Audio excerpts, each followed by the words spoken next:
So guys, sa kabila ng issue ng hiwalayang Dominic Roque at Bea Alonso, ngayon nga po ay nag-share ng Facebook Reels si Dominic Roque. Ang caption nga po is, Bea's a beautiful person inside and out.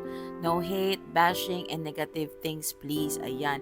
Siguro kasalanan nito ni Sian Gasa kasi nga nag-live siya kagabi. Present ba kayo doon?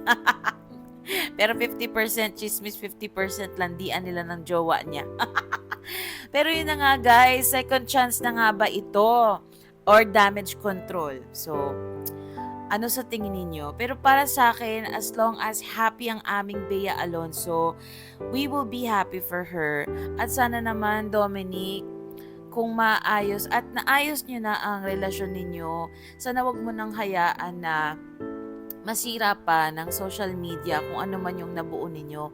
Kasi ako naniniwala ako sa pag throwback lang ng video na pinost niya or shinare niyang reels, nakita ko naman na super intimate sila. And sayang din naman kung sa issue lang ng pera or prenuptial nga, masisira ang lahat, 'di ba? Kasi wag niyo nang tignan yung mga ari-arian na meron kayo. Ang tignan ninyo yung isa't isa at pagtutulungan ninyo ang buhay na tatahakin ninyo.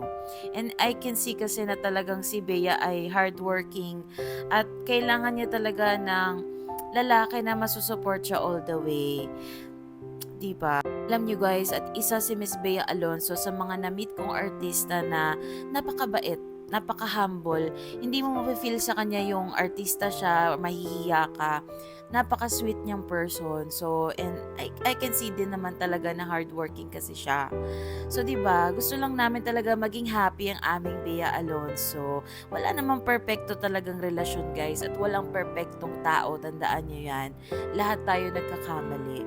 So, yun muna guys ang ating Showbiz Chika for today's video, and don't forget to follow for more viral news and Showbiz Chika. Bye-bye!